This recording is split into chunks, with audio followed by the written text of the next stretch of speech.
అబ్బా దసరా రోజు అయితే జమ్మి చెట్టు అయితే దొరికిందే. ఇంకే పాలపిట్ట ఒకటి దొరికితే మంచిగుండు.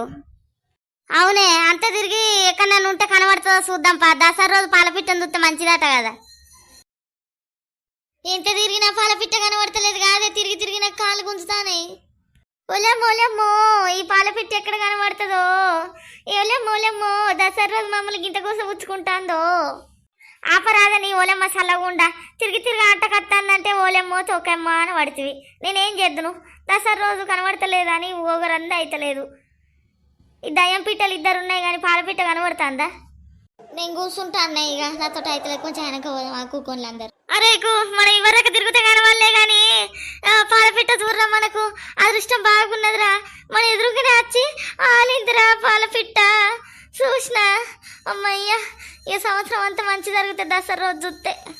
ఇవరిదాకా తిరుగుతున్నావు దొరకలే, దీని కళ్ళు మండ. ఇప్పుడు కనబడ్డా తిరిగి తిరిగి కాళ్ళని నాటకొచ్చినాయి. అప్పుడే గిట్ట కనబడితే అయిపోగల. అంతకు మరి దసరా రోజు జమ్మాకును పాలపిట్ట చూస్తారు. మరి చూసిండ్రా, పాలపిట్ట చూస్తే మంచిదట. మన ఛానల్లో చూపెట్టిన, మరి అందరూ చూసి మంచిగా అంత మంచిగా జరగాలి. అందరికీ మాకు మంచి జరగాలి, చూసేటోళ్ళకి మంచి జరగాలి. మరి మన ఛానల్ని సబ్స్క్రైబ్ చేస్తారు కదా. మీకోసం కట్టబడి పాలపిట్టను చూపెట్టిన మరి మన ఛానల్లో లైక్ కొట్టడం మరవద్దు.